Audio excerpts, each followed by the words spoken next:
পুঁজিবাদের জয়ের একটা বক্তব্য ক্যালকাটায় ভার্চুয়াল বক্তব্য আপনি একটা পোস্ট দিয়েছেন ফেসবুকে। আপনি শেয়ার হুম, করবেন আপনার চিন্তাটা? হ্যাঁ, মানে পোস্টটা দেখেন আপনার আমার পোস্টার যে পার্সপেক্টিভটা সেটা খুব সিম্পল যে over the time critical time মানুষজনের মাঝে লিডারশিপ এর কোয়ালিটিটাকে আরো বেশি এনরিচ করে। মানুষজন যত বেশি অভিজ্ঞতার ভিতর দিয়ে যায়, যত বেশি টাফ সিচুয়েশন ফেস করে, সেখান থেকে মানুষজন হচ্ছে লিডারশিপ ক্যাপাসিটি আরো এনরিচ করে। আমার কাছে ধারাবাহিকভাবেই সজীবদের জয় সামাজিক যোগাযোগ মাধ্যমে বক্তব্য দিচ্ছেন, বিভিন্ন স্টেক হোল্ডার কথা বলছেন। আল জাজিরার যে সাক্ষাৎকারটা ছিল এরপরে আমরা কথা বলেছিলাম। আপনি যদি ধারাবাহিকভাবে দেখতে পারেন যে তাদের এই বক্তব্যগুলা সময়ের সাথে সাথে আরো বেশি মাত্রায় গণমানুষমুখী হচ্ছে। মানুষজনকে অ্যাড্রেস করার যে বিষয়গুলো আছে সেখানে আসছে। এবং আপনি যদি এই যে 25 মিনিটের বক্তব্যটা দেখেন, বক্তব্য কিন্তু প্রত্যেকটা জিনিস অ্যাড্রেস করেছে। যে বিষয়গুলো উনি বলেছে এই জিনিসগুলো কিন্তু বাংলাদেশে এক্স্যাক্টলি ঘটছে। এবং ফাইনালি যে আহ্বানটা উনি জানিয়েছেন ইন্টারন্যাশনাল কমিউনিটির কাছে, যে তাদেরও বোঝা উচিত যে this is their last time, কারণ বাংলাদেশ আসলে হচ্ছে একটা মিলিটেন্ট ইসলামিক রাষ্ট্রের দিকে যাচ্ছে। এবং এই কথা কিন্তু আমরাও গত 18 মাস ধরে বিভিন্ন ফোরামে বলার চেষ্টা করে আসছে। যে আলোচনা শুরুতে আমরা বললাম যে এই সরকার জঙ্গিদের হচ্ছে আপনার জামিন দিয়েছে। কিছুদিন আগে মানিকগঞ্জে হচ্ছে আপনার একটা বোমা হামলা হয়েছে। আপনার হচ্ছে বোমাতে একটা মাদ্রাসা ছাদ উড়ে গেছে। আপনারা দেখেন কোনো ফলো আপ নাই এই ঘটনা আদৌ কি হয়েছে কিনা। আমরা সচিবালয়ে আগুন লাগতে দেখেছি, আমরা আমাদের প্রধান বিমানবন্দরে আগুন লাগতে দেখেছি। কোনটারই কিন্তু ফলো আপ নাই। ঘটনাগুলো কেন ঘটলো, অর্থাৎ বাংলাদেশে যে হচ্ছে আইন শৃঙ্খলা পরিস্থিতি এই ব্যাপারে যে একটা রেডিকাল আপনার ফোর্স জেনারেট করছে, এটা কিন্তু দৃশ্যমান। ওই বিষয়টাকে উনি প্রপারলি অ্যাড্রেস করেছেন যে রিজিওনাল সিকিউরিটির ক্ষেত্রে পার্শ্ববর্তী দেশ শুধু না, ইন্টারন্যাশনাল কমিউনিটিকেও অ্যাড্রেস করা উচিত বিষয়টা। এই জিনিসটা খুব ভালোভাবে অ্যাড্রেস করেছেন উনি। কিন্তু খুব স্পষ্টভাবে এই তারেক রহমান এবং জামাত কেন এই ইন্টারন্যাশনাল ফোরামে এই আলোচনাগুলো হচ্ছে সেটা খুব স্পষ্টভাবে অ্যাড্রেস করেছেন। যেটা তো খুব দৃশ্যমান যে তারেক রহমানের ব্যাপারে এফবিআই ইনভেস্টিগেট করেছে, এফবিআই এজেন্ট বাংলাদেশে এসে হচ্ছে সাক্ষ্য দিয়ে গেছে, তার বেসিসে তাকে ট্রায়াল করা হয়েছে। এখন সেই ব্যক্তিটাকে তো এখন এটা নিয়ে স্বভাবতই কিন্তু মানুষজনের কোয়েশ্চেন আসতে পারে, তাহলে এরকম একজন ব্যক্তিকে বর্তমানে আমরা বাংলাদেশে বিভিন্ন পশ্চিমা রাষ্ট্রদূতদের যে মুভমেন্ট দেখতে পাচ্ছি, এটা দৃশ্যমান যে তারা এদেরকেই ক্ষমতার নিয়ে আসতে চায়। কেন নিয়ে আসতে চায় এটা তো খুব দৃশ্যমান।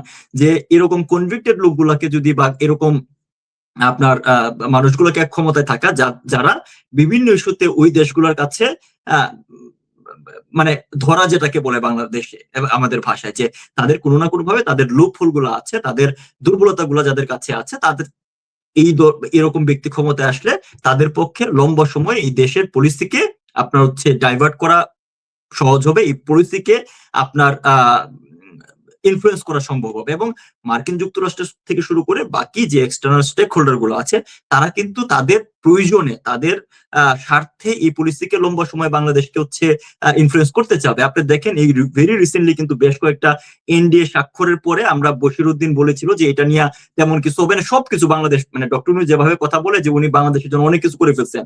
আপনি খেয়াল করে দেখেন যে এই এনডিএ স্বাক্ষর হওয়ার পরে ওইখানে খুব স্পষ্টভাবে 25টা বোয়িং বিমান কেনার কথা ছিল।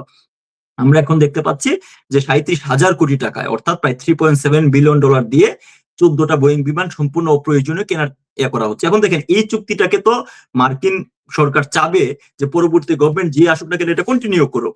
পিটার হাসের এক্সেল এনার্জি থেকে আপনার 1 লক্ষ কোটি টাকার হচ্ছে গ্যাস কেনার চুক্তি করা হয়েছে ওভার দ্য টাইম। আপনি দেখেন বাংলাদেশে এলএনজির দাম এখন কি পরিমাণ বেড়ে গেছে, তার মানে সিএনজি। তার কারণটা কি?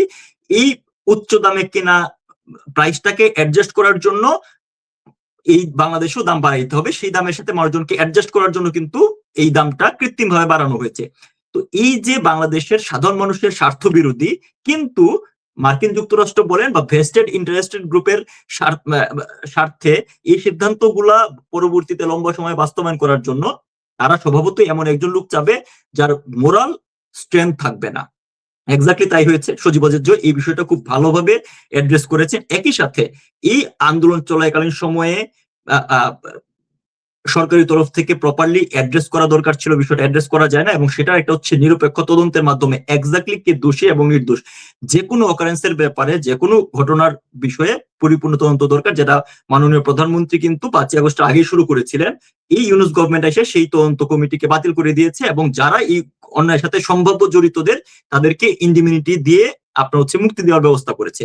উনি এটারও একটা স্পষ্ট বিচার দাবি করেছেন। সো বাংলাদেশের সার্বিক পরিস্থিতিটা উনি এই 25 মিনিটস এর মাঝে যেভাবে প্রপারলি অ্যাড্রেস করেছেন, সেটা শোনা আপনার হচ্ছে কি বলে শুনতে ভালো লেগেছে, এবং আমি মনে করি বাংলাদেশের সাধারণ মানুষ যারা এখন আলটিমেট সাফারার, একটা সময় মনে হচ্ছিল যে হয়তো এই অবৈধ সরকারের অত্যাচার নিষ্পেষণ শুধুমাত্র আওয়ামী লীগ কেন্দ্রিক, কিন্তু রিপল এফেক্টের কারণে কিন্তু বা বাটারফ্লাই এফেক্টের কারণে কিন্তু সাধারণ মানুষজন এটা দ্বারা এখন প্রতিনিয়ত সাফারার হচ্ছে। বিশেষ করে যে ইকোনমিক যে ক্ষতিটা দেশের হয়েছে, এটা দেশের প্রতিটা মানুষ সাফার করবে। তো সাধারণ মানুষজন এই বক্তব্যের সাথে নিজেদের বর্তমান অবস্থাটাকে রিলেট করতে পারবে আমি বলে আমার মনে হয়েছে।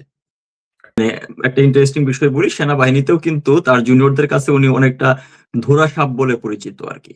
ধোরা সাপ মানে হচ্ছে যে সাপের কোনো ভয় নাই, যে সাপ কিছু করে না, এরকম টাইপের তার একটা ইমপ্রেশন বা পার্সোনা সেনাবাহিনীতে কিন্তু আছে। এবং সেনাবাহিনী অংশ থেকে মূলত তাকে যখন প্রয়োজন তাকে ব্যবহার করা হয়। ইতিপূর্বে এর আগে আমরা 111 এর সময়ও তার মুভমেন্ট দেখেছি। এখন এই সময়ে আবার হচ্ছে যখন আরেকটা সেনা সমর্থিত অবৈধ সরকার চালাচ্ছে তখনও তাকে ব্যবহার করতে দিচ্ছে। তো এ নিয়ে এমন একটা মানুষ যার নিজের কোনো মতামত নাই বলা যেতে পারে, অনেক খানিকটা তরল পদার্থের মতো, যখন যে পাত্রে রাখা হয় সেই পাত্রের আকার ধারণ করে। এই টাইপের উচ্চ পদস্থ সেনা কর্মকর্তা পাওয়াটা খুবই দুষ্কর। দুঃখজনক ভাবে তাকে পাওয়া গেছে এবং তাকে সেনাবাহিনী তার মতো করে ব্যবহার করে। কোনো ব্যক্তিত্ব সম্পন্ন মানুষ, আপনি যেটা বললেন যে সেনাবাহিনীর এরকম উচ্চপদস্থ মেজর জেনারেল পদবীর একজন মানুষের এই ধরনের আপনার হচ্ছে বালখিল্য টাইপ বক্তব্য, এবং এটা একবার না, রিপিটেডলি প্রতি মুহূর্তে এই বাংলাদেশের জনগণকে দেখতে হচ্ছে। তো এটা যদি শুধুমাত্র বক্তব্য বিবৃতির মাঝে সীমাবদ্ধ থাকতো তাহলে একটা কথা ছিল, কিন্তু তার এই বক্তব্য, তার এই ইমপ্রেশন সার্বিকভাবে কিন্তু দেশের মানুষকে সাফার করাচ্ছে। দেশের আইন শৃঙ্খলা পরিস্থিতি খুবই গুরুত্বপূর্ণ একটা ব্যাপার দেশের সাধারণ মানুষের জানমাল এবং প্রতিদিনের জীবন ধারণের জন্য। সেখানে বর্তমানে অবস্থা কি, এটা সাধারণ মানুষজন যারা দেশে আছেন তারা খুব ভালোভাবেই জানেন। সেটাকে আসলে এমপ্লিফাই করছে এই উপদেষ্টা, স্বরাষ্ট্র উপদেষ্টার পদে যিনি বসে আছেন, তার বক্তব্য বিবৃতি এবং তার নিষ্ক্রিয়তা, তার অদক্ষতা এবং তার ব্যর্থতা। এই গভর্নমেন্ট কন্টিনিউ করছে কেন? তার তো কোনো আউটকাম নাই। দেশের আইন শৃঙ্খলা পরিস্থিতি, একটা মবের পাল্লায় একটা দেশ, সমস্ত কিছু, আইনের কোনো বালাই নাই। সরকার তো চেঞ্জ করতে পারে তাকে। ফজলুল ভাই, আপনি খুব গুরুত্বপূর্ণ একটা প্রসঙ্গ এনেছেন যে সরকার কেন চেঞ্জ করছে না। আপনার কি গত 18 মাসের কার্যক্রম দেখে মনে হয় না যে সরকার ইন্টেনশনালি চাচ্ছে যে আইন শৃঙ্খলা পরিস্থিতির এরকম একটা অবনতি, যে এরকম একটা খারাপ অবস্থা থাকুক? এখন কেন থাকুক এটার উদাহরণ যাইতে হলে আমাদেরকে আবার ফিরে যেতে হবে ওই 5ই আগস্ট পরবর্তী সময়ে। আপনি দেখেন 5ই আগস্টের একটা আন্দোলনের ফলে একটা সরকারের, গণতান্ত্রিক সরকারের পতন হওয়ার পরে নরমালি কি হওয়ার কথা ছিল যে যে কোনো ধরনের নতুন যে ফর্মেটই গভর্নমেন্ট ফর্ম করুক না কেন, সেটা কনস্টিটিউশনাল রাইট ও রং যাই হোক না কেন, সাধারণ মানুষের কাছে একটা গভর্নমেন্টের মেন এক্সপেকটেশনটা কি থাকে যে আইন শৃঙ্খলা পরিস্থিতি স্বাভাবিক থাকবে এবং মানুষের জীবনযাত্রাটা যতটুকু সম্ভব নর্মাল থাকার কথা।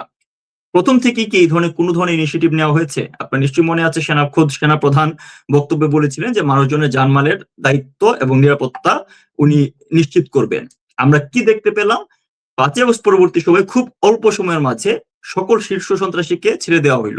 আপনি আমাকে বলেন যে এরকম একটা আন্দোলনের পরবর্তী সময়ে সেই আন্দোলনের প্রেক্ষাপট নিয়ে অনেক কথা বলা যাবে, সেটা আমি গেলাম না। আমি যদি সেই আন্দোলন পরবর্তী সময় দেশকে নর্মালাইজ করার প্রক্রিয়ার ভিতরে আনতে চাই, তাহলে আপনাকে আইন শৃঙ্খলা পরিস্থিতিকে কঠোর হস্তে দমন করতে হবে। সেটা না করে আপনি উল্টু সকল শীর্ষ অপরাধীদের ছেড়ে দিলেন। আমি কয়েকটা নাম বলি, কারণ অনেকে মানুষজন এটা ভুলে গেছে অনেক আগের কথা।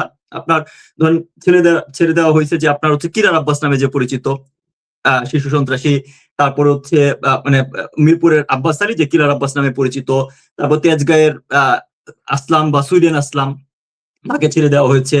ইমনকে ছেড়ে দেওয়া হয়েছে।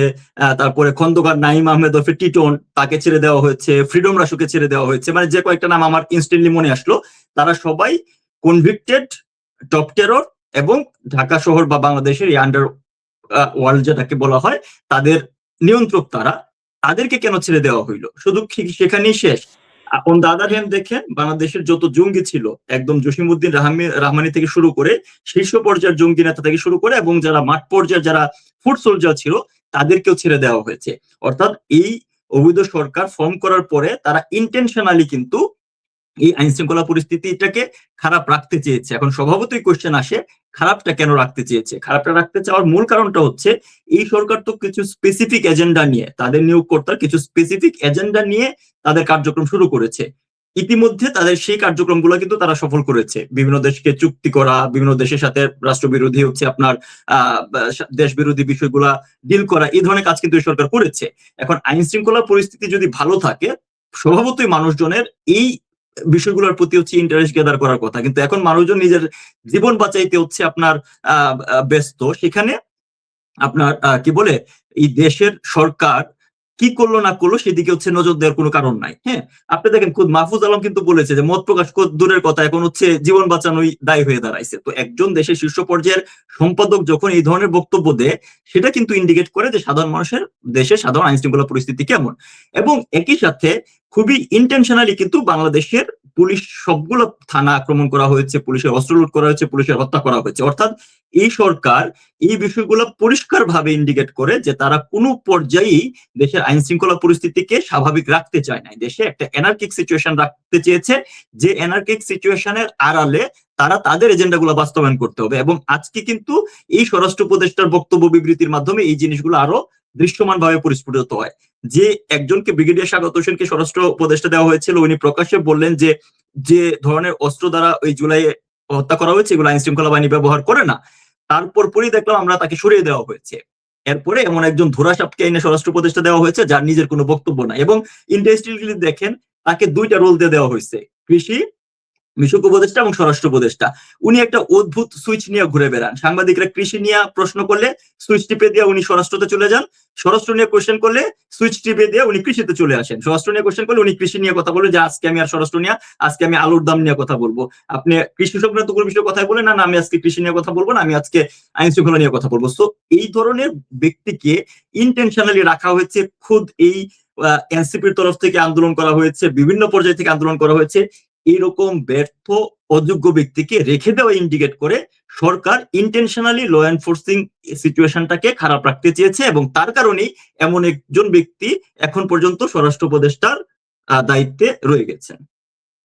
এবং বাংলাদেশে যে কোনো নির্বাচনের আগে সব সময় একটা টার্গেট থাকে অবৈধ অস্ত্র উদ্ধার। আমরা জানি কি পরিমাণ অস্ত্র লুট হয়েছে, উদ্ধার হয় না এগুলা। স্বরাষ্ট্র উপদেষ্টা বলেছেন এই অস্ত্রগুলা নির্বাচনে ব্যবহার হবে না। চিন্তা করতে পারেন? ঠান্ডা মাথায় কি কথাবার্তা এটা? না, এই ওহিটা ওনার কাছে কোথা থেকে নাজিল হয়েছে গড নোজ। হ্যাঁ, কিন্তু পয়েন্টটা হচ্ছে যে উনি যদি জানেনই অস্ত্রগুলো ব্যবহার হবে না, তার মানে ওনার অস্ত্রগুলোর হোয়ার অ্যাবাউট সম্পর্কে ওনার নলেজ আছে, তাহলে সেগুলো উদ্ধার করছে না কেন? সে একটা কথা বলেছে, হয়তো নদী নালায় আপনার ফেলে দিয়েছে। অস্ত্র যে কোনো জায়গায় ফেলে দেখ না কেন, রাষ্ট্রের দায়িত্ব হচ্ছে সেগুলো উদ্ধার করা। শুধুমাত্র অস্ত্র উদ্ধারই না, তো আপনি দেখেন ওই রিসেন্টলি উনি যে কমেন্টটা করেছে, মানে এই ধরনের একটা কমেন্টই কিন্তু বাংলাদেশ একটা দেশের আইন শৃঙ্খলা পরিস্থিতি ফুল খারাপ করে দিতে পারে। ওই কথিত যে নির্বাচন হইতে যাচ্ছে সেই নির্বাচনের শেরপুরে যে বিএনপি এবং জামাতের দুই প্রতিদ্বন্দ্বী প্রার্থীর সমর্থকদের মাঝে আপনার ঝামেলা সূত্রপাত, মারামারি সূত্রপাত ধরে একজন মানুষ মারা গিয়েছে।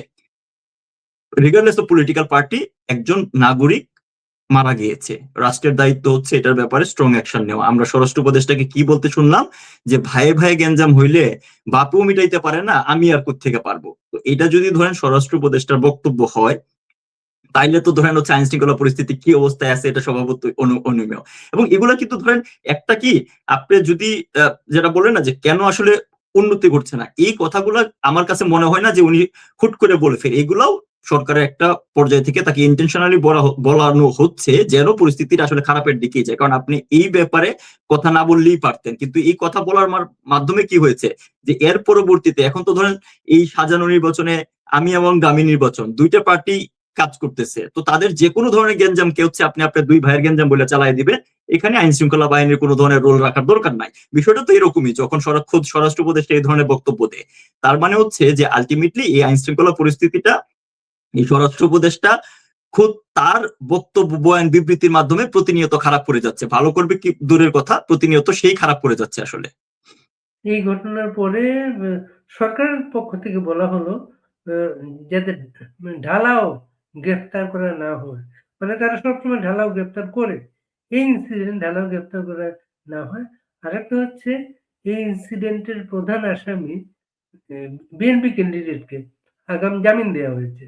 একজন উকিল হাহাকার করে তার ফেসবুক পোস্টে লিখেছেন, আমরা আমাদের ক্লায়েন্টদের সিরিয়াল পাই না। আর এইটা কোন জায়গায় ছিল এটা আজকে কোর্ট ডিসিশন দিয়ে দিল। শুধু একজনকে না কিন্তু ভাই, 40 জনকে আগাম জামিন দেওয়া হয়েছে। অর্থাৎ এই ঘটনার সাথে সম্পৃক্ত যারাই থাকতে পারে না কেন তারা আগাম জামিন দিয়েছে। এবং এই যে উকিলের বয়ানিতেই কিন্তু প্রমাণিত হয় বাংলাদেশে শুধুমাত্র আইন শৃঙ্খলা পরিস্থিতি না, বাংলাদেশের বিচার ব্যবস্থাটা কতটুকু এই অবৈধ সরকার নিয়ন্ত্রিত এবং বিচার ব্যবস্থার উপর কি ধরনের হস্তক্ষেপ করা হচ্ছে। এইখানেই কিন্তু উদাহরণ শেষ না। আপনার নিশ্চয়ই মনে আছে কিছুদিন আগে কথিত বৈষম্য বিরোধী নেতা সিলেটের আপনার হচ্ছে পুলিশ স্টেশনে বসে ওসিকে হুমকি দিয়েছে যে আমরা বানিয়াচং থানা পুড়িয়ে দিয়েছিলাম, আমরা সন্তু শর্মাকে মেরে ঝুলিয়ে রেখেছিলাম।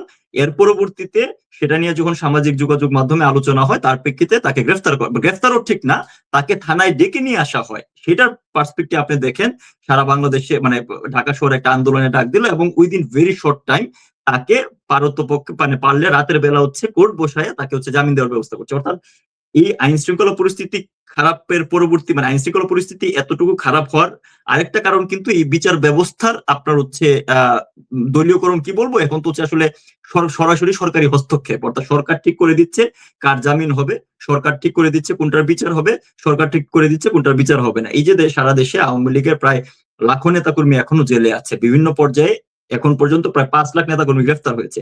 তো যারা এখন পর্যন্ত জেলে আছে এর মাঝে মাইনর আছে, এর মাঝে নারী আছে যাদের আপনার 2 বছর 4 বছরের বাচ্চা বাড়িতে আছে, 2 বছর মানে আপনার প্রায় বছর খানেক ধরে তারা জেলে, তারা জামিন পাচ্ছে না। সেখানে সরকার একরকম ব্যবহার, এই অবৈধ সরকার এক ধরনের ট্রিটমেন্ট করছে, কিন্তু যখনই এই রকম এনার্কিক সিচুয়েশন, এই প্রতিটা ইনসিডেন্টই প্রমাণ করে যে এই এনার্কি এটা খোদ এই রাষ্ট্রযন্ত্র এই সরকারের তৈরি। এবং এই কারণেই এইরকম একটা স্বরাষ্ট্র উপদেষ্টা কন্টিনিউয়াসলি তার দায়িত্ব পালন করছে। এই কারণেই আপনার বাংলাদেশে প্রতিনিয়ত এই ধরনের হচ্ছে অঘটন ঘটছে এবং দিন শেষে সাফারার হচ্ছে এদেশের সাধারণ মানুষ। পলিটিক্যাল বিষয়গুলো হয়তো হচ্ছে আমাদের নজরে আসে, শুধুমাত্র গাইবান্ধাতে 400 উপর ধর্ষণের ঘটনা ঘটেছে। আপনি প্রতিদিন পেপারের পাতা খুলেন, কোনো না কোনো জায়গায় দেখবেন যে হচ্ছে হাত পা বাঁধা অবস্থায় আহ নদী থেকে হচ্ছে লাশ উদ্ধার হচ্ছে, পুকুর থেকে লাশ উদ্ধার হচ্ছে, হ্যাঁ, আপনার সেপটিক ট্যাঙ্ক থেকে লাশ উদ্ধার হচ্ছে। এটা কিন্তু একটা পর্যায়ে শুরুতে ছিল যে এই মানে নিষ্পেষণ বা নির্যাতনটা শুধুমাত্র আওয়ামী লীগ নেতা কর্মীদের এগেনস্টে। আপনি খেয়াল করে দেখবেন এখন কিন্তু এটার ভিকটিম সাধারণ মানুষজন হচ্ছে, নিরীহ মানুষজন হচ্ছে, এবং বিশেষত টার্গেট হচ্ছে সংখ্যালঘু এবং নারীরা।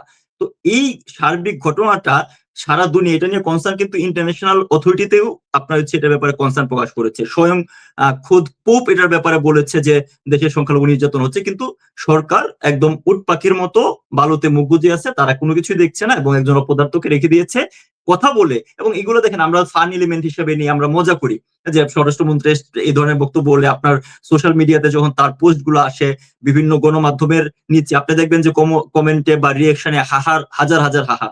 কিন্তু এই হাজার হাজার হাহা বা আপনার হচ্ছে তাকে ট্রল করার ভিতর দিয়ে আসল জিনিসটা কিন্তু হারায়া যায়। হ্যাঁ, আমরা তার এই কথাগুলো নিয়ে ব্যস্ত যে এরকম হাস্যকর বক্তব্য দিচ্ছে একজন স্বরাষ্ট্র উপদেষ্টা, কিন্তু তার আড়ালে যে দেশের আইন শৃঙ্খলা পরিস্থিতি এবং প্রতি মুহূর্তে দেশের সাধারণ মানুষজন যেটার ভিকটিম হচ্ছে এই জিনিসটা নিয়ে কিন্তু আলোচিত হচ্ছে না।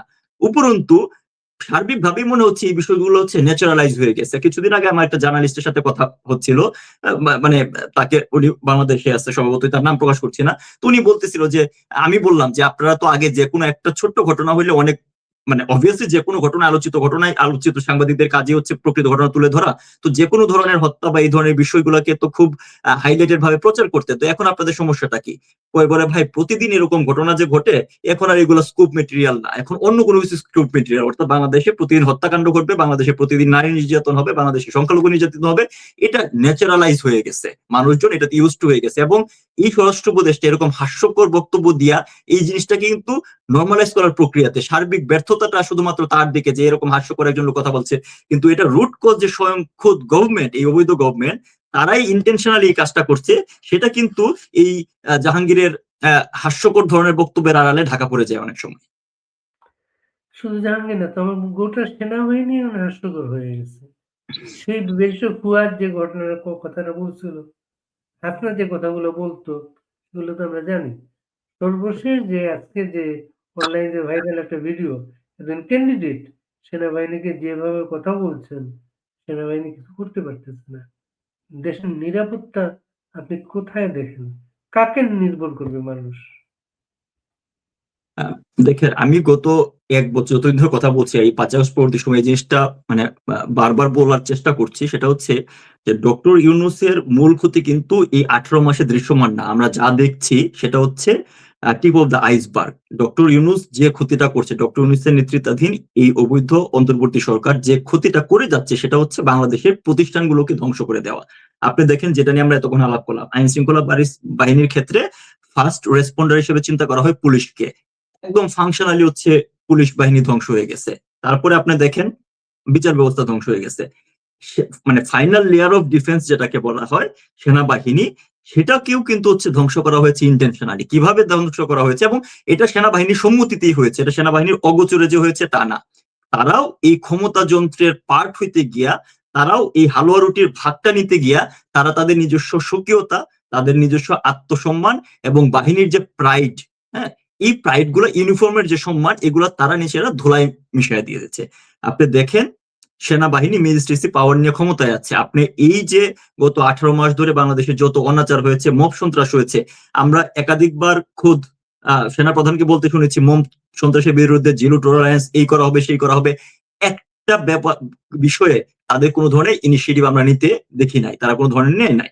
তো আপনি দেখেন সেনাবাহিনী যখন এই ম্যাজিস্ট্রেসি পাওয়ার ক্ষমতায় নিয়ে দৃশ্যমান ভাবে মাঠে গত 18 মাস ধরে আছে, তারা যখন এরকম ছোট জগন্নাথের মতো হচ্ছে আপনার পাশ যে দাঁড়িয়ে থেকেছে এই ধরনের অনাচার গুলার ক্ষেত্রে, স্বভাবতই তাদের প্রতি রেসপেক্ট বলেন, তাদের প্রতি ফিয়ার ফ্যাক্টর বলেন, সবটাই সাধারণ মানুষজনের হচ্ছে আপনার ভেঙে পড়েছে। এবং ভেঙে পড়েছে বলেই আজকে আহ আহ, জামাতের এই একজন এমপি প্রার্থী, তার তার মুখ থেকে এই ধরনের বক্তব্য সামনে আসে। সেটা দুঃখ প্রকাশ হয়তো পরবর্তীতে করেছে, কিন্তু এটা কিন্তু তার মনের বক্তব্য। এবং কিছু কিছু বক্তব্য কিন্তু সেনাবাহিনীর, মানে ওই সময় আমরা 5ই আগস্টে শুনলাম না, সেনাপ্রধান বলছে যে আপনার মিড লেভেলের কর্মকর্তা, তাদের সাথে উনি অফিসারদের সাথে একাধিকবার মিটিং করেছেন, তারা বলেছে তারা সাধারণ ছাত্রদের এগেনস্টে যাবে না, ব্লা ব্লা ব্লা, এর ধরনের অনেক বক্তব্য আমরা শুনতে পেয়েছি। সেনাবাহিনীর মিড লেয়ারের যেসব অফিসার আছে, যারা নতুন সেনাবাহিনীতে ঢুকেছে, তাদের প্রতি মানে আমার বক্তব্য, তারা কেউ যদি শুনে থাকে, যে তাদের একটু রিয়েলাইজ করা উচিত যে বাংলাদেশের মাটিতে এই ধরনের বক্তব্য খোদ ক্যান্টনমেন্টের ভিতরে দাঁড়িয়ে একজন আহ রাজনৈতিক ব্যক্তিত্ব বলতে পারছে, এটাতে তাদের দায়ী কতটুকু। আপনি খুব রাইটলি উল্লেখ করেছেন। এই আপনার হচ্ছে আমরা বলতে শুনেছি সেনাবাহিনীর ক্যান্টনমেন্টে ইট খুলে নিয়ে যাওয়ার হুমকি দেওয়া হয়েছে, ব্যারিস্টার ফুয়াদ দিয়েছে, কোনো ধরনের ব্যবস্থা নেওয়া হয় নাই। হাসনাত এবং সার্জিস, এই দুই ব্যক্তি সেনা প্রধানের বক্তব্য নিয়ে মিথ্যাচার করেছে, একজন এক কথা বলেছে আর একজন আরেক কথা বলেছে। আমরা শুনেছি সেনা প্রধান বলেছে এটা বাচ্চাদের কাজ বলে অ্যাভয়েড করে গিয়েছে। এগুলো যে এক একটা ইনস্টিটিউশনকে ক্ষতিগ্রস্ত করে, তার ফাইনাল লেয়ারই কিন্তু এই অবস্থায় এসে দাঁড়িয়েছে। এবং তারা কিন্তু দৃশ্যমান ভাবে, এই বক্তব্য অনেকের খারাপ লাগতে পারে, একটা বক্তব্যের সাথে কিন্তু হচ্ছে আমি একমতটা আমি এই কারণে বলবো, এখানে জামাত নেতা একটা বক্তব্য দিয়েছে যে আপনারা তো পারলে জিহ্বা দিয়ে চেটে তারেক রহমানের হচ্ছে রাস্তা পরিষ্কার করে দেন। কথা তো সত্য। তারেক রহমান বাংলাদেশের সরকার বা রাষ্ট্রের কোন ক্যাপাসিটিতে আছে আপনি আমাকে বলেন। অথচ আমরা দেখেছি তারেক রহমান এর দুই পাশে দাঁড়ায় সেনাবাহিনী তারেক রহমানের পক্ষ থেকে ফুল দিচ্ছে। এটা বাংলাদেশের সংবিধান, বাংলাদেশের আইন, বাংলাদেশের রাষ্ট্র কাঠামোর কোন জায়গায় আছে? তো দৃশ্যত যখন সেনাবাহিনী কোনো একজন ব্যক্তির পক্ষে, সেটা রিগার্ডলেস অফ পলিটিক্যাল পার্টি, কোনো একজন ব্যক্তির পক্ষে দাঁড়িয়ে এই ধরনের ইনিশিয়েটিভ নেয়, তখন তো স্বভাবতই অন্যজন এই বিষয়টাকে কোশ্চেন করবে। সেই কোশ্চেন আগে সোশ্যাল মিডিয়াতে ছিল, আমরা করেছি, এখন খুদ ক্যান্টনমেন্টে দাঁড়িয়ে মানুষজন করে, রাজনৈতিক নেতারা করছে। আপনি শিওর থাকেন কিছুদিন পরে সাধারণ মানুষজন সেনাবাহিনীর গাড়ি দেখে গালি দিয়ে এই কথাগুলো বলবে। কারণ এই কথা কিন্তু সত্য। আপনি এই পার্সিয়াল এটিটিউড যদি না দেখাই দেন, তাহলে তো এই কথা বলতে পারবে না। এবং তার থেকে বড় ব্যাপার হচ্ছে, এই ধরনের বক্তব্য দেওয়ার পরে তার ব্যাপারে কোনো ব্যবস্থা নেওয়ার মতো নৈতিক জোর এই সেনাবাহিনীর নাই। তার কারণটা হচ্ছে তারা দে আর এট ফল্ট। তো যারা মিড লেভেলের সেনাবাহিনী, যারা তাদের ইনস্টিটিউশন নিয়ে অনেক প্রাইড করে, তারা যারা ইউনিফর্ম নিয়ে অনেক প্রাইড করে, তাদের একটা বারের জন্য হচ্ছে বোঝা উচিত যে এই প্রাইডের বাস্তব অবস্থা বাংলাদেশের জনমানুষের কোন সিচুয়েশন এখন আছে। তাদের এই প্রাইড কি আদৌ না তাদের হচ্ছে মেকি প্রাইডের আড়ালে আলটিমেটলি তাদের বাহিনীর ইজ্জত সম্মানকে তারা হচ্ছে ধুলাই লুটাই দিছে। এবং যতদিন যাবে, পরবর্তী গভর্নমেন্ট যেই আসুক না কেন, সেটা তো এই ডামি নির্বাচন যদি হয়ে যায় এবং ডামি নির্বাচনের পরে যদি একটা গভর্নমেন্ট হয়, সেনাবাহিনীর প্রতি এই আচরণ কখনোই পরিবর্তন হবে না। এখন সেনাবাহিনীর উচ্চপদস্থ কর্মকর্তারা এটা নির্দ্বিধায় মেনে নিয়েছে। তার কারণটা হচ্ছে এই সেনাবাহিনী, আপনি আজকে দেখেন, আজকে ৩ বাহিনীর প্রধান ইলেকশন হয়ে যাবে এই ধরনের বক্তব্য দিচ্ছে। সেনাবাহিনীর পক্ষ থেকে ইলেকশনের ব্যাপারে হচ্ছে ক্যাম্পেইন চালানো হচ্ছে। তার মানে সেনাবাহিনী নিজে একটা পার্টি হিসেবে দাঁড়িয়ে গেছে আজকের বাংলাদেশে। এবং সেনাবাহিনী মাঠ পর্যায়ের কর্মকর্তারা অনেক জায়গায় হাবুটের পক্ষে ক্যাম্পেইন করছে, যারা হচ্ছে বিভিন্ন জায়গায় ক্যাম্প করে আপনার জেলা পর্যায়ে দায়িত্বে রয়েছে। অর্থাৎ সেনাবাহিনী নিজে একটা আপনার পক্ষে আছে। এখন ইন্টারেস্টিং বিষয় হচ্ছে সেনাবাহিনীর উচ্চপদস্থ কর্মকর্তারা বাংলাদেশকে আসলে পাকিস্তানের মডেলে দেখতে চাচ্ছে। অর্থাৎ পাকিস্তানে যেমন হচ্ছে যে সরকারি ক্ষমতায় আসুক না কেন সেখানে সেনাবাহিনী একটা স্টেক থাকে এবং ওই স্টেকের বেনিফিশিয়ারি কিন্তু শুধুমাত্র সেনাবাহিনীর উচ্চপদস্থ কর্মকর্তারা, বাকিদের আলটিমেটলি এর কোনো লাভ নাই। তো বাংলাদেশের বর্তমান সেনাবাহিনীর উচ্চপদস্থ কর্মকর্তারা তাদের সেই টার্গেটটা বেছে নিয়ে ক্ষমতার ভাগিদার হওয়ার জন্য তাদের ইনস্টিটিউশনাল প্রাইডটাকে ধুলায় মিশিয়ে দিয়েছে এবং সাধারণ যারা অফিসার বা যাদের কথার উপরে ভর করে তারা আসলে আজকে এই পর্যায়ে গিয়েছে তাদের এই বিষয়ে আমরা কোনো বক্তব্য শুনতে দেখি নাই। সো বাংলাদেশের সেনাবাহিনীও আলটিমেটলি একটা গালির দিকে পরিণত হইতে যাচ্ছে। দুঃখজনক হইলে সত্য, সেনাবাহিনী আমাদের প্রাইড, সারা দুনিয়াতে তারা শান্তি পিস কিপিং মিশনে অনেক গুরুত্বপূর্ণ রোল রাখে। কিন্তু এখন ইন্টারন্যাশনাল ফোরামে যখন তারা রিপ্রেজেন্ট করতে যাবে তাদের বাহিনীকে, মানুষজন এই কোয়েশ্চেনটা করবে যে ডিউরিং দিস 18 মান্থস তোমাদের রোল কি ছিল, তোমাদের দেশে আইন শৃঙ্খলা তোমরা ঠিক রাখতে পারো নাই কেন? সেনাবাহিনী তার ক্রেডিবিলিটি হারিয়েছে, মানুষজনের কাছে তার রেসপেক্ট হারিয়েছে এবং রেসপেক্ট হারিয়েছে বলেই আজকের এই ধরনের একটা বক্তব্য কিন্তু হচ্ছে আমরা খুদ ক্যান্টনমেন্টের দাঁড়াইয়া বলতে শুনলাম একজন রাজনৈতিক ব্যক্তিত্বকে। মেজিস্ট্রেসি পাওয়ার প্রাপ্ত এই সেনাবাহিনী আজকে যে আমরা ঘটনাটা দেখলাম, ইলেকশনের সময় তো অহরহ অনেক ঘটনা ঘটতে পারে, তাই না? না, ইলেকশনের সময় তো মানে ইলেকশনের সময় তো এটা প্রতিনিয়তই ঘটবে। দেখেন এই যে আজকে যে বক্তব্য হয়েছে এটা সূত্রপাতও কিন্তু 5ই আগস্টে। আপনার জামাত ইসলাম বাংলাদেশের যুদ্ধপরাধীর দল, ফুল স্টপ। এটা নিয়ে কোনো যদি তবে কিন্তু নাই। হ্যাঁ, এখন এদের অনুসারী বাংলাদেশ গ্রুপ থাকতেই পারে, স্বাভাবিক। তো আপনি যুদ্ধপরাধী দলকে, আপনার মনে আছে যে 5ই আগস্টে সেনাপ্রধান যে বক্তব্য দিলেন, উনি একাধিকবার এই জামাতের আমিরকে আমিরে জামাত বলে সম্মানের সাথে সম্বোধন করেছেন, যে কারণে আজকে এই জামাত নেতা গিয়া বলে যে 5ই আগস্টের পরে অনেক সেনাবাহিনী আমাদের পা চাটতে আসছে। তো এই অবস্থায় তো তারা নিজেদেরকে নিয়ে গেছে তারা ওই জায়গাতে। এটা তো তাদের দোষ। এই রেসপন্সিবিলিটি সম্পূর্ণরূপে সেনাবাহিনীর। তাদের আজকের এই অধপতনের মূল কারণ হচ্ছে সেনাবাহিনীর ঊর্ধ্বতন কর্মকর্তাদের ক্ষমতা লিপ্সা। এখন আপনি যেটা বলেন ইলেকশনের ক্ষেত্রে, আমি এটা শুরু করেছিলাম তখন যে সেনাবাহিনী থাকে হচ্ছে ফাইনাল লেয়ার অফ ডিফেন্স হিসেবে কাজ করে এবং তারা স্ট্রাইকিং ফোর্স হিসেবে কাজ করে। এখন দেখেন আইন শৃঙ্খলা পরিস্থিতির ক্ষেত্রে কিন্তু ভাই আলটিমেট বিষয়টা হচ্ছে ফিয়ার ফ্যাক্টর। দুনিয়ার সকল জায়গাতেই আইন শৃঙ্খলা কিভাবে আসলে আপনার নিয়ন্ত্রিত হয় বা এই সিস্টেমটা আসলে কিভাবে অপারেট করে, পুরো জিনিসটাই based on fear factor. Fear ফ্যাক্টরটা কিরকম, যে ধরেন দুনিয়ার কেউ যদি আত্মঘাতী হয়ে চিন্তা করে যে আমি কাউকে হচ্ছে হত্যা করব, কেউ যদি আত্মঘাতী হয় তাকে প্রটেক্ট করা বা তাকে সেটাকে হচ্ছে থামানো দুনিয়ার সুপিরিয়র কোনো ল এনফোর্সমেন্টের পক্ষেও কঠিন। কিন্তু তারপরও মানুষজন আত্মঘাতী কেন হয় না বা মানুষজন অন্যায়টা কেন করে না? মানুষজনের ব্যাক অফ মাইন্ড তার এই চিন্তাটা থাকে যে আমি অপরাধ হয়তো করে ফেলতে পারবো, আমি কাউকে একজন পাইলাম রাস্তায় একটা চোর মেরে ফেলতে পারবো, কিন্তু এটার যে কনসিকুয়েন্স আছে, লিগাল কনসিকুয়েন্স আছে, সেটা তো আমার এগেনস্টে আসবে, সো আমার লাইফটা ঝামেলায় পড়ে যাবে। এই ফিয়ার ফ্যাক্টরটা সম্পূর্ণরূপে ভেঙে গিয়েছে। যেটা বলছিলাম যে সেনাবাহিনীর প্রতি আগে যে ফিয়ার ফ্যাক্টরটা ছিল, ইলেকশনের সময় আমরা দেখেছি যে সেনাবাহিনীর মানে আপনার ইলেকশন ডেতে ধরেন কয়েক লেয়ারে তো হচ্ছে আপনার সিকিউরিটি লেয়ার থাকে। আপনার একদম সেন্টার গুলাতে গ্রাম পুলিশ থাকে, আনসার থাকে, দেন আপনার হচ্ছে পুলিশ থাকে, তারপরে হচ্ছে বিজিবি টহল ফোর্স থাকে, ফাইনালি সেনাবাহিনী থাকে। অর্থাৎ কোনো একটা জায়গায় ঝামেলা হইলে যখন সেনাবাহিনীর গাড়ি মুভ করে, সাধারণ মানুষজন এই সেনাবাহিনীর গাড়ি আসতেছে আর করা যাবে না। ভাই আপনি নিশ্চয়ই অনেক ইলেকশন কভার করছে, আপনি জানেন সিচুয়েশনটা কিন্তু এইটাই। কারণ সেনাবাহিনী তো আর হচ্ছে ধরে মারে গিয়ে ধরে না, তাদের ওই ক্যাপাসিটি নেই, কিন্তু তাদের গাড়িটা মুভ করাই মানে হচ্ছে যে এখানে আর ঝামেলা করা যাবে না। তো গত 18 মাসে সেনাবাহিনী বাংলাদেশে ডাল ভাত হয়ে গেছে। এবং এই যে অকারেন্স গুলো ঘটতেছে, মব সন্ত্রাস ঘটে, এই যে দেখেন শেরপুরে যে ঘটনা, শেরপুরেও তো সেনাবাহিনী ডিপ্লয়েড ছিল। তো শেরপুরে সেনাবাহিনী ডিপ্লয়েড থাকা অবস্থায় তো হচ্ছে ঘোষণা দিয়ে দুই ভাই মারামারি করছে আপনার স্বরাষ্ট্র উপদেষ্টার বাসায়, দুই ভাই মারামারি করে একজনকে প্রকাশ্যে মেরে ফেলছে। তো সেনাবাহিনী কিন্তু সেখানে হচ্ছে ওই যে টোটো জগন্নাথের মতো দাঁড়াই থাকছে।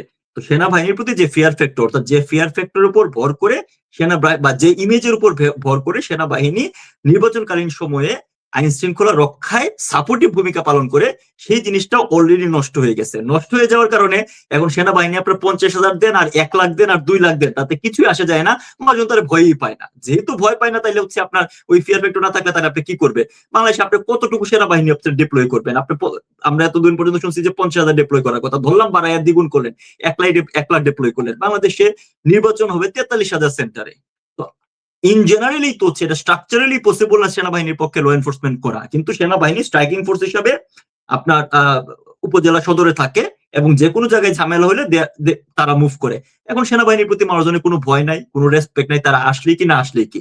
যেভাবে আপনার অন্যান্য বাহিনীকে ট্রিট করে, সেনাবাহিনীকে সেভাবে এটা আনসারের মতো ট্রিট করবে। আরেকটা বাহিনী ছিল ভাই র্যাব, ওই যে আমরা আজকে দেখলাম যে হচ্ছে এটাকে ইয়াতে নাম চেঞ্জ করা হচ্ছে, এসআইএফ করা হচ্ছে। এই র্যাবের অবস্থাটা কিরকম করা হয়েছে দেখেন।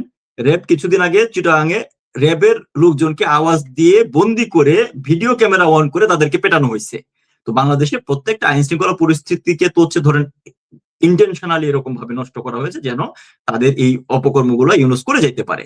তো দুঃখজনক হচ্ছে যে এই সেনাবাহিনী একটা প্রাইডের জায়গা ছিল, সেই প্রাইডটা 5ই আগস্টে তারা নষ্ট করেছে অনেকাংশে। মানুষজন তখন হয়তো বুঝতে পারে নাই, কারণ আপনি সেনাবাহিনীর প্রথম দায়িত্ব হচ্ছে দেশ বিরোধী যে কোনো শক্তিকে প্রোটেক্ট করা। তারা দেশ বিরোধী শক্তির এলাই হয়ে ক্ষমতার ভাগিদার হয়েছে। তো সেখান থেকে যে তাদের অবক্ষয় শুরু হয়েছে, সেই অবক্ষয়ের চূড়ান্ত রূপ হচ্ছে এখন হচ্ছে আমরা একদম হরে ধরে মানুষজন সেনাবাহিনী নিয়ে কথা বলে, শুধুমাত্র হচ্ছে ব্যারিস্টার ফওয়াদেরটা হয়তো সামনে আসছে বা এই জামাত নেতাটা সামনে আসছে, কিন্তু মানুষজন কিন্তু তাদের ইমপ্রেশন, আপনি সাধারণ মানুষজনের সাথে কথা বলেন, সেনাবাহিনীর প্রতি ন্যূনতম রেসপেক্ট নাই, একদম ন্যূনতম রেসপেক্ট নাই। এই রেসপেক্ট সেনাবাহিনীর পক্ষে নিয়ার ফিউচারে গেইন করার কোনো সম্ভাবনা নাই। জামাতের আমির নারী সম্পর্কে যে বক্তব্য দিয়েছিলেন, ওইটাকে আড়াল করতে বলা হলো যে চিটাগাঙে তিনি গিয়ে পল্লীকে স্বাধীনতার ঘোষণা বললেন, স্বাধীনতার ঘোষক। আজকে আবার এই ঘটনাটা, নারীর বিষয়টা কি আড়াল হয়ে যাচ্ছে এইসব ঘটনা? না দেখেন, মানে নারীর বিষয়টা আড়াল হয়ে যাচ্ছে হয়তো আলোচনার জায়গা থেকে আড়াল হয়ে যাচ্ছে, কিন্তু আপনি যদি ওভারঅল চিন্তা করেন ভাই, বাংলাদেশের নারীরা নিজেরাই বুঝতে পারবে যে তারা কতটুকু ভালনারেবল সিচুয়েশনে আসছে। এখন এই জামাতের আমির যে আপনার টুইটের কথা বললেন, এইটাকে তারা ধরেন টেকনিক্যাল ফল্ট, হ্যাকিং বা যে ধরনের মিথ্যাচারী করুক না কেন, বাট বাস্তবতাটা কি? সে তো খুদ আল জাজিরাতে গিয়ে প্রকাশ্যে স্টেটমেন্ট দিয়ে আসছে যে সেনাবাহিনী মানে তাদের আমিরের মানে জামাতের লিডিং পজিশনে কোনো মহিলার যাওয়ার সুযোগ নাই, এটা পসিবল না, এই ধরনের কথাবার্তা বলে আসছে, রাইট? কারণ লিডারশিপের জন্য নারীরা তৈরি নেই, এই ধরনের বক্তব্য বলেছে। এখন লজ্জার বিষয়টা দেখেন, এই বক্তব্যগুলা এমন একজন ব্যক্তি দিচ্ছে যার 3বার জামানত বাজেয়াপ্ত হয়েছে, অর্থাৎ জীবনে কোনো পর্যায়েই জনপ্রতিনিধি হওয়ার ন্যূনতম আপনার সাধ্য তার নাই। এখন ঢাকার একটা আসন থেকে নির্বাচন করছে এবং সেটাকে অনেক প্ল্যান করে তাকে পাশ করানোর একটা চেষ্টা করা হচ্ছে, প্রচুর পরিমাণ ভোটার, সেখানে নতুন ভোটার এনলিস্টেড করা হয়েছে বলে আমরা জানছি। এখন দেখেন, এমন একজন ব্যক্তি এই বক্তব্য দিচ্ছে এমন একটা বাংলাদেশে, যে বাংলাদেশে 91 পরবর্তী সময়ে সংসদীয় গণতন্ত্র ফিরে আসার পরে প্রতিবারই প্রধানমন্ত্রী হয়েছে নারী। তো এটা আমাদের জন্য জাতিগত কত বড় লজ্জার দেখেন, এবং সেটাই আলটিমেট ব্যাপার হচ্ছে যে বাংলাদেশের নারীরা এখন কি অবস্থায় আছে। এখন দেখেন তাদের এটা শুধুমাত্র যে ধরেন সেনা জামাতের আমিরের বক্তব্যের জায়গাতেই শেষ না, তারা কিন্তু ডিফেন্স হিসাবে তাদের যে নারী মুখপাত্র আছে তারা কেউ বলছে যে এটা আমরা মাইনে নিচ্ছি, যে আমরা নারী নেতৃত্ব দরকার নাই। একজন ব্যক্তিকেও আপনার একজন নারীকেও তারা হচ্ছে নমিনেশন দেয় না, যে তারা প্রক্রিয়ার ভিতর আছে। যে দেশে বিগত 34 বছর ধরে আপনার প্রধানমন্ত্রী 2জন নারী ছিল, দেশে স্পিকার ছিল নারী, দেশে বিচারপতি হয়েছে নারী, দেশের মেজর জেনারেল হয়েছে নারী, দেশে বৈমানিক হয়েছে নারী, তারা এখনো প্রক্রিয়ার মাঝে আছে নাকি? তো এই ধরনের বক্তব্য দেওয়ার পরে বা একটা স্পেসিফিক দলে নারীরা আসতে পারবে না, এই জিনিস স্পেসিফিক্যালি ওই দলীয় প্রধান বলার পরে ওই দলের তো এমনি তো যুদ্ধ অপরাধী, কিন্তু আপনি রেগুলার যে সাংবিধানিক কাঠামো দেখেন তাতেও কিন্তু তাদের রাজনীতি করার কোনো হচ্ছে রাইট নাই, কারণ সংবিধান বাংলাদেশের নারী পুরুষকে সমান অধিকার দিয়েছে, based on race, based on হচ্ছে আপনার আপনার হচ্ছে সেক্সুয়াল ওরিয়েন্টেশন, আপনি কাউকে ডিসক্রিমিনেট করতে পারবে না। অথচ তারা এই পার্টিটা বাংলাদেশে রাজনীতি করতেছে, ধরে নিচ্ছে তারা ক্ষমতায় আসতে পারবে, তারা প্রকাশ্যে বলছে যে তাদের ক্ষমতায় বা তাদের দলে নারী আসতে পারবে না। এখন তারা এই জিনিসটা এখন অনেকবার যদি আপনার তাদের জামাতের যদি গত 18 মাসের অ্যাক্টিভিটিস দেখেন, তারা সবসময় গোল পোস্ট শিফট করে। অর্থাৎ তারা একটা হচ্ছে যে নিজের আলোচনায় রাখার জন্য বিভিন্ন ধরনের এলিমেন্ট সামনে নিয়ে আসে।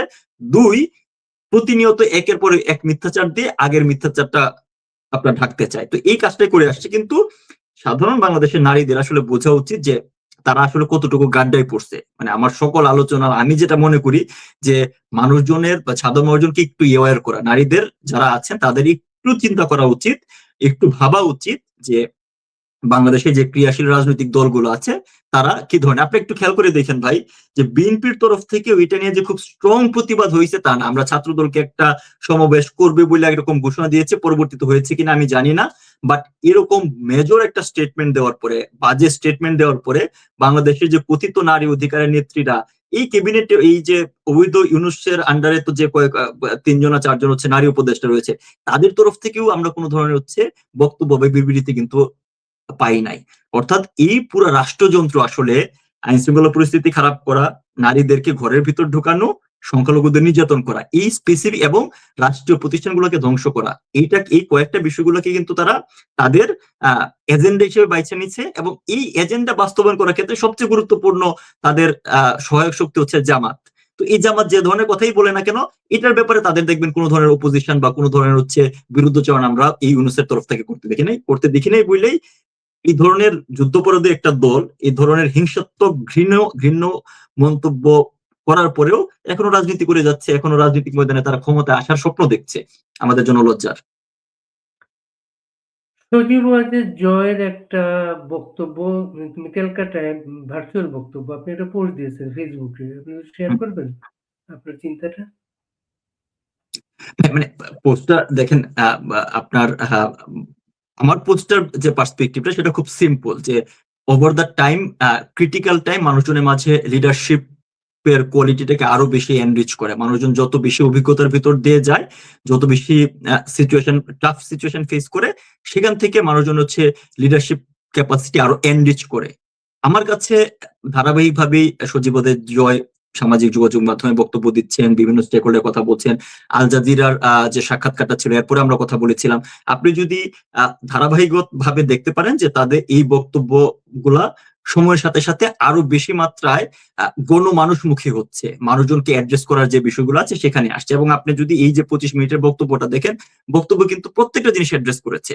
যে বিষয়গুলো উনি বলেছে এই জিনিসগুলো কিন্তু বাংলাদেশে এক্স্যাক্টলি ঘটছে। এবং ফাইনালি যে আহ্বানটা উনি জানিয়েছেন ইন্টারন্যাশনাল কমিউনিটির কাছে, যে তাদেরও বোঝা উচিত যে this is their last time, কারণ বাংলাদেশ আসলে হচ্ছে একটা মিলিটেন্ট ইসলামিক রাষ্ট্রের দিকে যাচ্ছে। এবং এই কথা কিন্তু আমরাও গত 18 মাস ধরে বিভিন্ন ফোরামে বলার চেষ্টা করে আসছি। যে আলোচনা শুরুতে আমরা বললাম যে এই সরকার জঙ্গিদের হচ্ছে আপনার জামিন দিয়েছে, কিছুদিন আগে মানিকগঞ্জে হচ্ছে আপনার একটা বোমা হামলা হয়েছে, আপনার হচ্ছে বোমাতে একটা মাদ্রাসা ছাদ উড়ে গেছে, আপনারা দেখেন কোনো ফলো আপ নাই এই ঘটনা আদৌ কি হয়েছে কিনা। আমরা সচিবালয়ে আগুন লাগতে দেখেছি, আমরা আমাদের প্রধান বিমানবন্দরে আগুন লাগতে দেখেছি, কোনটারই কিন্তু ফলো আপ নাই। ঘটনাগুলো কেন ঘটলো? অর্থাৎ বাংলাদেশে যে হচ্ছে আইন শৃঙ্খলা পরিস্থিতি এই ব্যাপারে যে একটা রেডিকাল আপনার ফোর্স জেনারেট করছে, এটা কিন্তু দৃশ্যমান। ওই বিষয়টাকে উনি প্রপারলি অ্যাড্রেস করেছেন যে রিজিওনাল সিকিউরিটির ক্ষেত্রে পার্শ্ববর্তী দেশ শুধু না, ইন্টারন্যাশনাল কমিউনিটিকেও অ্যাড্রেস করা উচিত বিষয়টা। এই জিনিসটা খুব ভালোভাবে অ্যাড্রেস করেছেন উনি, কিন্তু খুব স্পষ্টভাবে এই তারেক রহমান এবং জামাত কেন এই ইন্টারন্যাশনাল ফোরামে এই আলোচনাগুলো হচ্ছে সেটা খুব স্পষ্টভাবে অ্যাড্রেস করেছেন। যেটা তো খুব দৃশ্যমান যে তারেক রহমানের ব্যাপারে এফবিআই ইনভেস্টিগেট করেছে, এফবিআই এজেন্ট বাংলাদেশে এসে হচ্ছে সাক্ষ্য দিয়ে গেছে, তার বেসিসে তাকে ট্রায়াল করা হয়েছে।